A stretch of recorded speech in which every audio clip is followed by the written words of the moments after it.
19일 목요일 아침입니다. 오늘도 사전 녹화로 기도회가 진행됨을 양해해 주시기 바랍니다.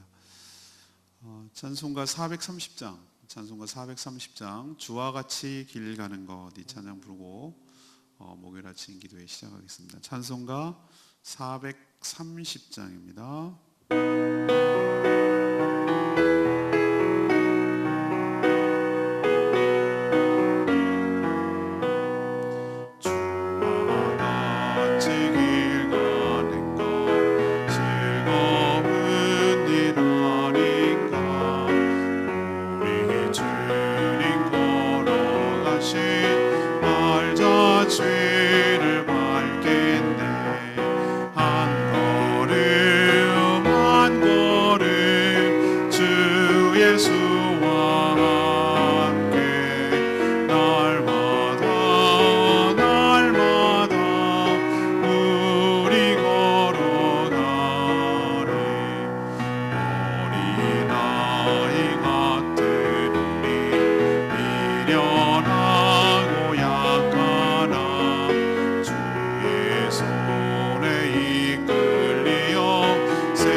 찬양지 864장 부르겠습니다. 너 어디 가든지 순종하라. 864장입니다. 찬양지 너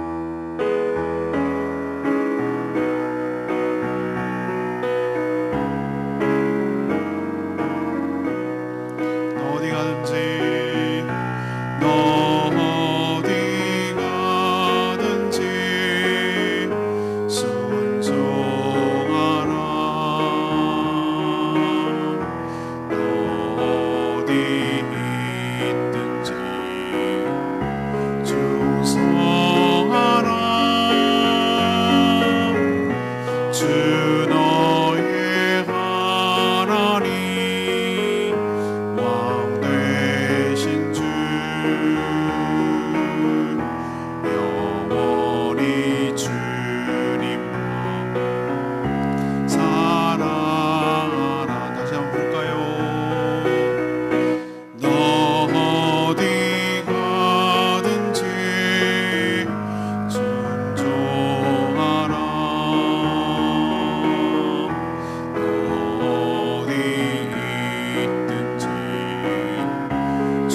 하나님 말씀 에스겔 16장 35절에서 52절까지 말씀 교독하겠습니다. 에스겔 16장 35절에서 52절까지입니다. 오늘은 11월 29일 목요일 아침입니다. 11월 29일자 본문 에스겔 16장 35절에서 52절까지 말씀입니다. 구약 성경 1171쪽 되겠습니다. 에스겔 16장 35절에서 52절 기도하겠습니다. 그러므로 너 음녀야 여호와의 말씀을 들을지어다. 주 여호와께서 이같이 말씀하셨느니라. 내가 내 누추한 것을 쏟으며 내 정든 자와 행음함으로 벗은 몸을 드러내며 또 가증한 우상을 위하며 내 자녀의 피를 그 우상에게 드렸은즉 내가 너의 즐거워하는 정든 자와 사랑하던 모든 자와 미워하던 모든 자를 모으되 사방에서 모아 너를 대적하게 할 것이요 또 내 벗은 몸을 그 앞에 드러내 그들이 그것을 다 보게 할 것이며 내가 또 간음하고 사람의 피를 흘리는 여인을 심판한 것 같이 너를 심판하여 진노의 피와 질투의 피를 내게 돌리고 내가 또 너를 그들의 손에 넘기리니 그들이 내 누각을 헐며 내 높은 대를 부수며 내 의복을 벗기고 내 장식품을 빼앗고 내 몸을 벌거벗겨 버려두며 무리를 데리고 와서 너를 돌로 치며 칼로 찌르며 불로 내 집들을 사르고 여러 여인의 목전에서 너를 벌할지라. 내가 너에게 곧 음행을 그치게 하리니 뇌가 다시는 값을 주지 아니하리라. 그리한즉 나는 뇌에 대한 내 분노가 그치며 내 질투가 내게서 떠나고 마음이 평안하여 다시는 노하지 아니하리라. 뇌가 어렸을 때를 기억하지 아니하고 이 모든 일로 나를 분노하게 하였은즉 내가 내 행위대로 내 머리에 보응하리니 내가 이 음란과 내 모든 가증한 일을 다시는 행하지 아니하리라. 주 여호와의 말씀이니라. 속담을 말하는 자마다 내게 대하여 속담을 말하기를 어머니가 그러하면 딸도 그러하다 하리라. 너는 그 남편과 자녀를 싫어한 어머니의 딸이요 너는 그 남편과 자녀를 싫어한 형의 동생이로다.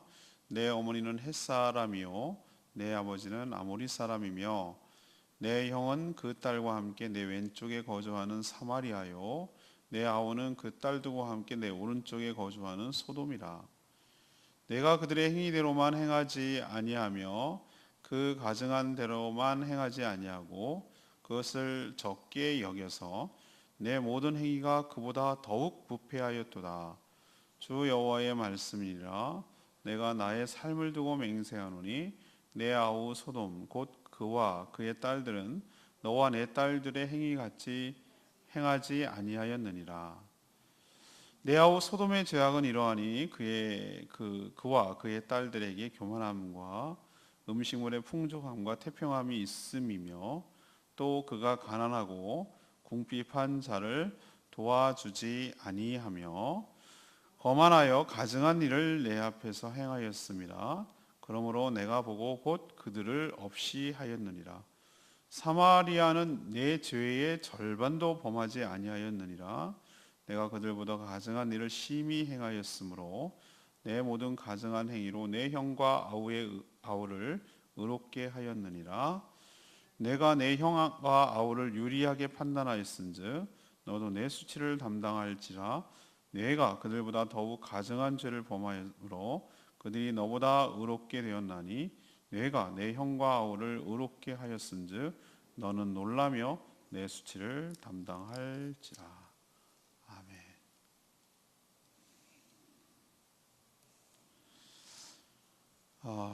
지금 에스겔 16장은 길기도 깁니다.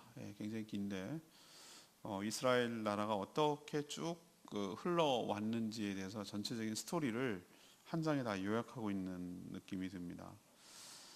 오늘은 이제 지난 화요일, 수요일, 이제 목요일, 금요일, 내일까지 이제 이 16장이 진행되는데요.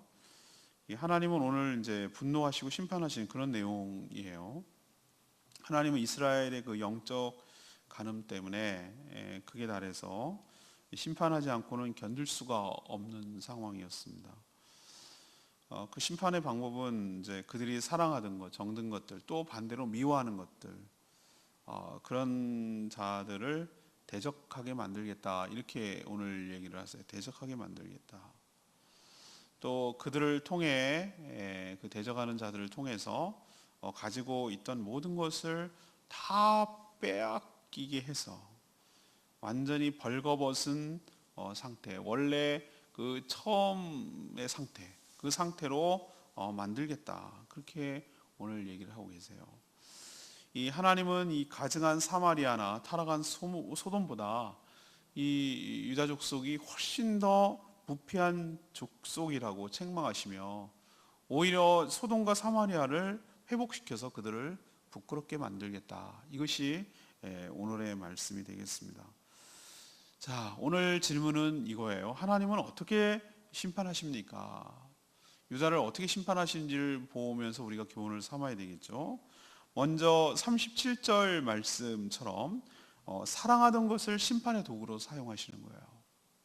사랑하던 것, 유다가 사랑하던 것을 오히려 심판의 도구로 사용하신다는 겁니다.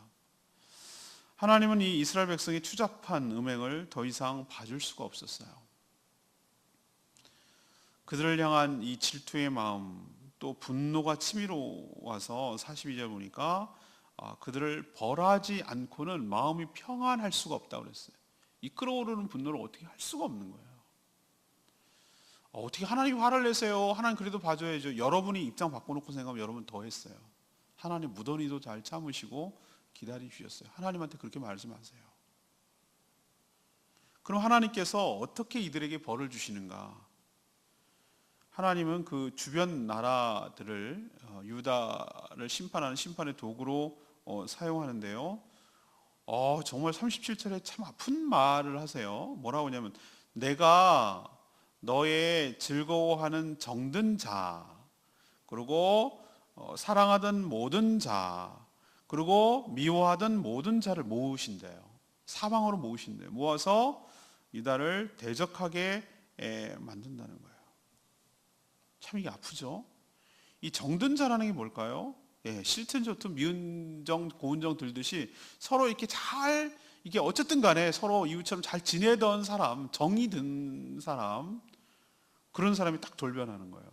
또 짝사랑을 했던, 뭐 진짜 사랑을 했던, 막 정말 사랑했던 그 대상자가 딱 돌변하는 거예요. 근데 또 누가도 있죠. 미워하는 자, 정말 싫고 믿고 뭐 그런 자, 나라죠. 나라, 여기서는 자라가 아니고 나라도 딱 돌변해서 이렇게 치게 만든다는 거예요. 이게 대적하게 이게 하나님의 심판의 방법이에요. 그러니까 미워하는 자, 이스라엘 입장에서는요, 이게 총동원되는 거예요. 지금 이스라엘 심판을 하는 거 보면은 이스라엘 사랑하던 자, 믿고 의지하던 강대국은 물론 그들이 시류에 따라서 미워했던 나라들까지 다 동원해서 지금 이스라엘을 치려고 지금 하니까 얼마나 힘들겠어요.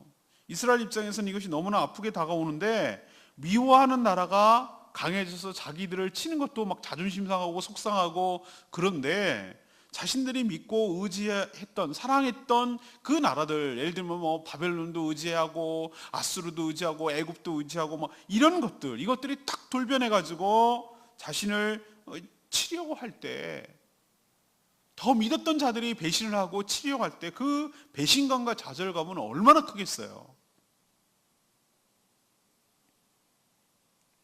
제가 기도 시간에 그런 표현을 한 적이 있어요. 뭐냐면은 하나님께서 심판을 내리시는데 핀셋 심판을 한다. 핀셋. 하나님의 심판은 참 아프게 해요. 아프게. 근데 목적이 뭐냐면 아프게 안 하면 못 깨달으니까. 그거를 뭐 둔감하니까. 워낙 죄악이 만연해가지고 푹 젖어있는 사람은 그 심각성을 모르잖아요. 그러니까 하나님께서 그 가장 아프게 딱 핀셋으로 꽂는다고요. 앞정 꽂듯이. 뭐냐 하면 이스라엘 그 유다 백성들이 그렇게 의지하고 하나님 외에 의지하고 더 따르려고 하고 기대려고 했던 그곳이 딱 돌변해가지고 이스라엘을 치고 이스라엘을 괴롭히는 자로 만드니 얼마나 그 배신감과 치를 떨겠어요. 왜 이렇게 하죠? 하나님께서 너도 한번 느껴보라는 거예요. 너희도 한번 느껴보라는 거예요. 뭘 느끼라는 겁니까? 하나님께서 너희에게 느꼈을 그 배신감이 얼마나 크겠는지, 그리고 그 상실감이 얼마나 컸겠는지, 그 분노가 얼마나 컸겠는지, 이것을 너희도 한번 당해봄으로써 그것을 좀 깨달았고 생각해보라는 뜻이에요. 이게 아픈 심판의 방법이에요. 근데 이거는 여러분 기억하십시오. 그래, 너도 한번 당해봐, 이런 어떤 보복에만 심리만 있는 건 아니에요. 오늘 41절 보세요. 하나님의 심판의 목적이 나와요. 불로 내 집들을 이제 뭐 무리가 데리고 와서 40절에 보면 돌로 치고 칼로 치고 불 사르고 이렇게 함으로 인해서 이 심판이잖아요. 근데 40절 끝부분에 뭐라고 41절 나오죠? 내가 너에게 곧 뭘 그치게 하리니? 음행을 그치게 하리니. 음행을 그치게 하리니. 여기서 음행은 뭡니까? 영적 간음인 우상 숭배를 그치게 하려는 것이 이 주변 나라들을 통해서 치게 하시려는 하나님의 진짜 목적이에요. 음행을 그치게 하려는 거예요. 왜? 이렇게 안 하면 계속 그러니까. 계속 이런 식으로 살아가니까. 하나님께서 정말로 딱 그치게 하려면 좀 강하고 극단적인 방법을 쓰는 거예요. 못하도록. 그렇게 쫄딱 망하고 그냥 다 하니까 배신감을 느끼고 다 이렇게 난리가 나니까 하고 싶어도 못하는 거예요. 저는 하나님의 속마음이 여기 있다고 생각해요. 너무 사랑하니까 화가 나고, 너무 사랑하니까 분노하고, 너무 사랑하니까 질투가 나고, 너무 사랑하니까 그냥 볼 수가 없고. 근데 보복만 하기는 것이 사람이라면 하나님은 보복으로 그치는 것이 아니라 그것은 왜 그러냐면은 더 이상 그렇게 못하게 만드는, 이 복선이 깔려 있죠. 다시 재기시키려는, 회복시키려는 그런 마음이 이 가운데도 들어있다는 것을 알 수가 있습니다. 우리도 하나님께서 계속 경고를 하죠. 하나님께서 너와 나 사이에 아무것도 있게 하지 마라, 뭘 두지 마라 라고 했는데 자꾸 하나님 믿는 척 하면서 하나님도 안 섬긴다는 건 아니에요. 하나님도 사랑해요. 하나님도 하지만 또 뭐 그냥 가끔씩 뭐 이러면서 그 하고 있는 그거를 계속 경고를 날리는데도 불구하고 여전히 계속 이렇게 하면 꼬리가 길면 잡히죠. 어떻게 치십니까? 내가 그렇게 사랑하고 의지하고 재미보고 뭐 그랬던 걸 갖고 확 돌변해가지고 그것이 딱 뒤통수 치는 거예요. 무는 거예요. 설마 하게 하는 거예요. 아차 싶은 거예요. 그래서 그것 때문에 뼈저리게 본 남편인 하나님이 느꼈을 그 상실감과 배신감을 그때서야 깨닫고 또 더 이상 이제 그만두게 만드는 효과를 가져오게 하려고 이렇게 하신다는 거 우리 기억하시기를 바랍니다. 자, 그럼 두 번째, 하나님은 어떻게 심판하시는가? 39절 말씀을 근거로 아무것도 없었던 때 처음으로 돌려버린다는 거예요. 처음으로 원래 상태로 되돌린다는 거예요. 이스라엘은요, 원래 처음부터 자신들이 존귀했던 존재였던 것처럼 착각을 하고 잊어버리고 교만해졌어요. 우리도 그럴 때가 굉장히 많습니다. 마치 자기가 처음부터 난 금수저 물고 태어나가지고 뭐 이렇게 처음부터 살아왔던 것인 양 착각할 때가 참 많거든요. 하나님이 주신 화려한 명성을 사용해서 복을 주변에 흘려보내라고, 축복의 통로가 되라고 제사장 나라로 삼아주시기 위해서 하나님께서 그렇게 축복하셨잖아요. 왕후의 지위와 품격을 통해서 정말 그 남편을 더 돋보이게 하고 잘 섬기고 보필하라고 그렇게 했는데 그 주신 축복을 흘려보내는 것이 아니라 자신의 쾌락을 위해서 사용하고 음행을 했다 이거예요. 우상성인이 다 써버렸어요. 이들이 음행을 그치고 자신의 주제와 처지와 형편과 그걸 알려면 어떻게 해야 되죠? 여러분이라면 어떻게 하시겠어요? 하나님은 이렇게 하셨어요. 주셨던 모든 것을 다 거두셨어요. 거두가셨어요. 그리고 네가 처음에 어떤 존재였는지 원래 처음 상태로 돌려버리셨어요. 지난 화요일날 제가 말씀드렸죠? 원래 뭐였다고 그랬습니까? 핏덩어리로 버려진 존재였고 누구도 아무도 거두지 못해가지고 버둥버둥거리고 놔두면 죽을 인생이었단 말이에요. 근데 하나님께서 거두셨다고요. 근데 그래서 신부까지 삼아주셨다고요. 그런데도 불구하고 그것을 잊어버리고 하나님의 축복을 죄를 짓는 데 사용한 그 대가를 어떻게 치르시는가? 그것을 다 빼앗는 거예요. 우선 뭘부터 건드립니까? 그렇게 하나님께서 주신 축복으로 지었던 우상 숭배 장소 그걸 다 파괴시킨대요. 모조리 헐어버리시겠대요. 모조리 모조리 헐어버리겠대요. 보세요. 39절 어떻게 하시는지. 내 누각, 여기서 이 누각은 이 우상 숭배하는 그 장소를 말하는 거예요. 누각을 헐며 높은 데를 부수며 내 의복 뺏고 장식품 뺏고 네 몸을 완전히 빨가벗겨가지고 버려두겠다는 거예요. 알거지로 만들겠다 이 얘기예요. 무리를 데리고 와서 널 돌로 치고 칼로 치고 네가 살던 집 부수고 여러 여인들의 목전, 이게 뭐 주변의 여인들은 주변 나라들을 말하는 거예요. 다 여인들이 보는 가운데 여러분 이런 수치와 모욕을 당하게 하겠다는 거예요. 하나님께서. 알고 보면 이게 원래 유다의 모습이었어요.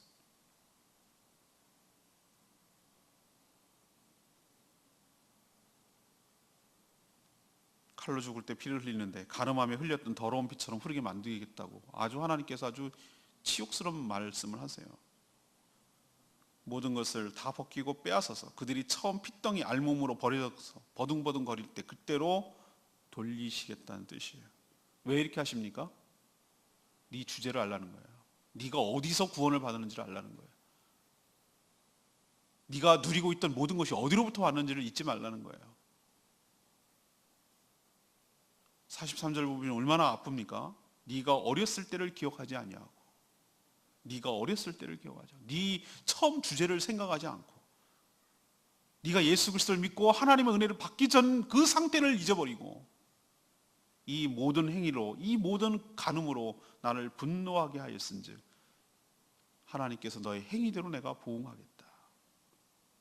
그래서 이런 가증하고 이 음란한 일을 다시는 못하게 만들겠다. 이것이 하나님의 징계의 방법이에요. 처음으로 돌리는 것.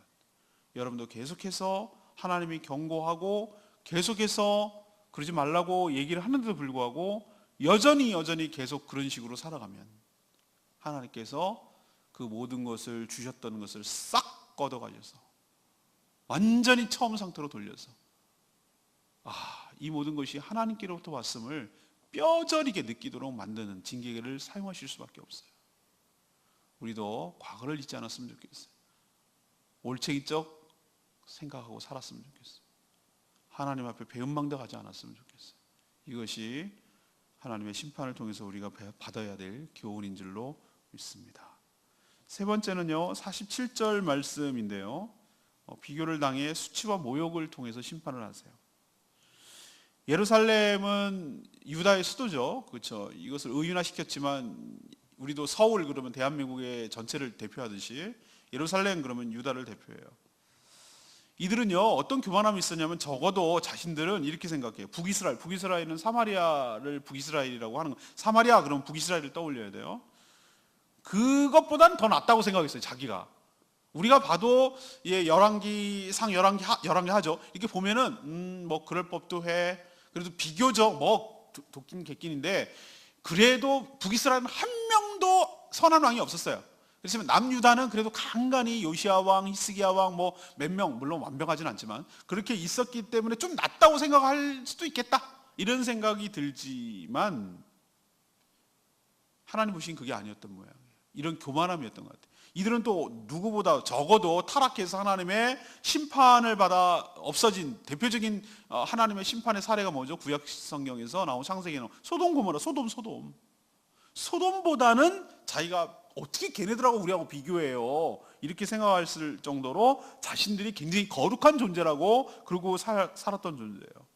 그리고 자기들은 선민이라서 가나안 원주민들, 저런 원주민들보다는 굉장한 우월한 존재라고 이렇게 살았어요. 근데 하나님께서 심판을 통해서 그것을 완전히 뒤집어 버려요. 그 교만함을 꺾고 착각을 꺾고 그 높아진 마음을 꺾어버리세요. 가족관계를 비유로 드세요. 네가 처음부터 뭐 금수저 물고 태어난 줄 알아? 니네 엄마가 누군지 알려줄까? 니네 엄마는 남편은 그렇게 자녀를 싫어했던 햇사람이야. 네 아버지는 아모리 사람이야. 그게 네 친부모야 라고 얘기를 해주는 거예요. 너를 버렸잖아. 그리고 속담을 인용해요. 아픈 속담이죠. 44절에 그 어머니의 그 딸, 어머니가 그러니 딸도 그렇다. 니네 엄마가 널 버렸어. 너도 그래 라고 얘기하는 거예요. 그리고 네 아우는 누군지 알아? 소돔이라고 그랬어. 소돔. 소돔이 죄가 어떤 죄인 줄 아니? 소돔이 그렇게 우리는 자꾸 동성애를 소돔의 죄라고 생각하는데 하나님은 그 죄도 있지만 오늘 이 얘기를 하는 거예요. 우리 새롭게 소돔을 발견하는 거예요. 소돔이 풍족했어. 그러니까 롯이 가다 거기까지 간 거예요. 보세요. 아브라함하고 삼촌 땅 어디 할까요? 네가 보기 좋은 땅으로 가. 이렇게 보니까 저희가 좋거든. 삼촌한테 양보해야죠. 자기가 어떻게 해서 부자가 되는데. 그런데 롯 하는 거 보세요. 좋은 쪽을 선택해요. 이 판단 보세요. 자기 눈에 보인 때 좋은 쪽으로 가다 보니 소돔까지 간 거예요. 소돔이 그렇게 좋았다는 거예요, 살기에. 아니나 다를까 오늘 보세요. 소돔이 교만해서 풍족한 가운데도 불구하고 어려운 사람들 도와주지 않았다. 하나님은 죄를 그걸 지적하고 있어요. 우린 동성애를 지적하는 줄 알았는데 참 못됐죠? 근데 하나님 뭐라고 그러는지 아세요? 사마리아가 지은 죄는 니네가 지은 것에 비하면은 절반도 안 돼. 그리고 하나님이 뭐라고 얘기하시니까 소돔도 옛날의 지위를 회복시켜 줄 거고 사마리아도 옛날 지위를 다 회복시켜 줄 거야. 뭐라고요? 사마리아를 소돔을 회복시켜 준다고요? 이 말에 유다가 충격을 받는 거예요. 왜? 이들은 어떤 생각을 하고 있었죠? 와, 저렇게 악하고 저렇게 가정하고 저렇게 못된 나라를 회복시켜주면 우리는 뭐가 되는 거야 도대체? 우리 보고 더 나쁜 나라라고? 그럼 우리는 뭐가 되는 거야? 이렇게 부끄럽게 만들 거라는 거예요. 더 가난하고 악하고 가증한 주제에 자신만 거룩하고 고상한 척하는 그들을 이런 식으로 부끄럽게 만들어서 심판하는 거예요. 적어도 사마리아와 소돔보다는 낫다고 생각했던 그 근거 없는 우월감에다가 하나님께서 뭘 하시는 거죠? 찬물을 끼얹어, 찬물 끼얹어서 정말 얼굴이 화끈거리고 부끄럽고 창피해서 모욕을 줘서 정말 살 수가 없을 정도로 하나님께서 하시는 것이 세 번째 심판 방법이에요. 저녁 실레마의 말씀은 52절 말씀이었어요. 그들이 너보다 의롭게 되었나니 내가 내 형과 아우를 의롭게 하였은즉 너는 놀라며 내 수치를 담당하리라. 우리 속담에 이런 속담이 있잖아요. 똥 묻은 개가 겨 묻은 개를 나무난다. 유다가 지금 딱 그 꼴이거든요. 자신들은 사마리아나 소돔과는 전혀 다른 존재, 의로운 존재라고 착각을 했어요. 하지만 자기가 똥 묻은 개였어요. 하나님의 공의로운 판단은 유다가 더 악하고 가증하다고 얘기하세요. 하나님은 그들의 실체를 다 폭로하고 드러냄으로써 정말 모든 사람 앞에서 부끄럽고 수치스럽게 만들어요. 우리도 마찬가지예요. 하나님과 동행하지도 않으면서 자신은 저런 사람들과는 다르지, 저런 불신자랑은 다르고 저렇게 믿음 없는 사람들과는 다르지라고 하면서 실질적으로는 하나님을 섬기지 않는 자에게 이런 그 실체, 그들의 신앙의 실체를, 우리의 신앙의 그 허상과 허세와 그 실체를 다 드러내버리시겠다는 거예요. 우리도 제일 잘 믿는다고 착각하면 이런 모욕과 수치를 당하는 심판을 당할 수 있다는 거 여러분 기억하시고 삶과 두렵고 떨며 살아가는 저와 여러분 되기를 소망합니다. 16장이 참 긴데 내일까지 진행되거든요. 근데 이 전체 스토리가 이스라엘의 쭉 그 흐름을 지금 전체적으로 요약해서 볼 수 있어요. 오늘은 이제 하나님께서 왜 심판할 수밖에 없는지, 어떻게 심판하시는지에 대해서 어제는 이제 타락에 대해서 얘기했고 오늘은 심판에 대해서 얘기하는데, 하나님 어떻게 심판하신다고 했죠? 첫 번째, 그렇게 사랑했던 것이 딱 돌변해가지고 도구로 쓰는 거예요. 그렇기 때문에 더 아프게 다가온다고 내가 말씀드렸어요. 두 번째는 다 앗아가서 아무것도 없는 상태로 돌려서 자기가 출발을 어디서 했는지, 어떻게 은혜를 받고 살아왔는지를 절절하게 뼈저리게 깨닫게 만든다는 거예요. 우리도 있던 거 빼앗겨봐야 그 상실감이 크잖아요. 세 번째는 어떻게 합니까? 그 우월하고 자기가 잘났다고 생각하는 교만함을 갖다가 그 실체를 다 폭로해버리고 오히려 자기가 못하다고 생각했던 자들을 하나님께서 다시 회복시켜 주므로 그 부끄럽게만 두고 모욕을 주고 추치를 줘서 정말 얼굴을 들고 다닐 수 없을 정도로 만들어서 하나님께서 심판하시겠다는 거예요. 이것이 하나님의 심판 방법인데, 저희들의 삶에는 정말 이런 일이 안 일어나도록 삶과 조심하며 살아가는 저와 여러분 되기를 소망합니다. 예, 오늘 말씀 붙들고 기도하기 전에 우리 864장, 아까 불렀던 찬양이죠. 864장 부르고 기도하는 시간 갖겠습니다. 찬양지 864장입니다. 너 어디 가든지 순종하라, 너 어디 있든지 충성하라. 우리 864장 부르고 기도합니다.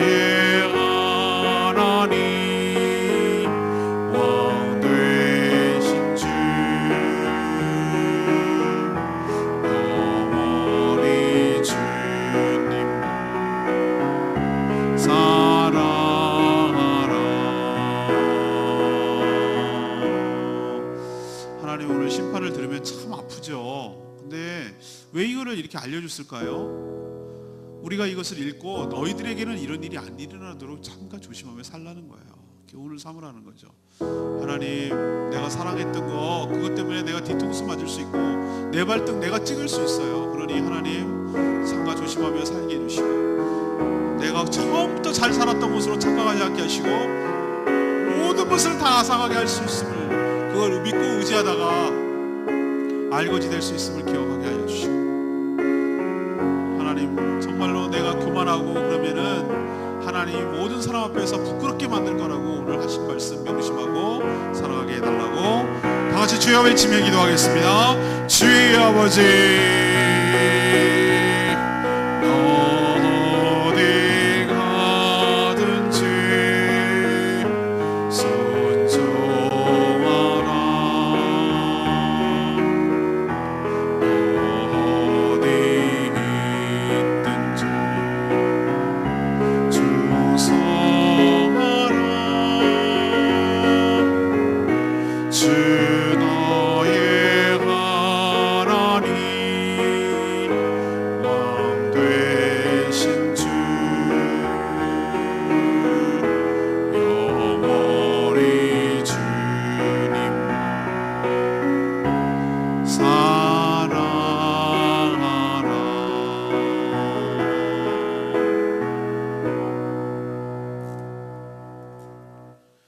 하나님, 저희가 하나님의 분노를 쌓고 사는 것이 무엇인지 살펴보게 하여 주시옵소서.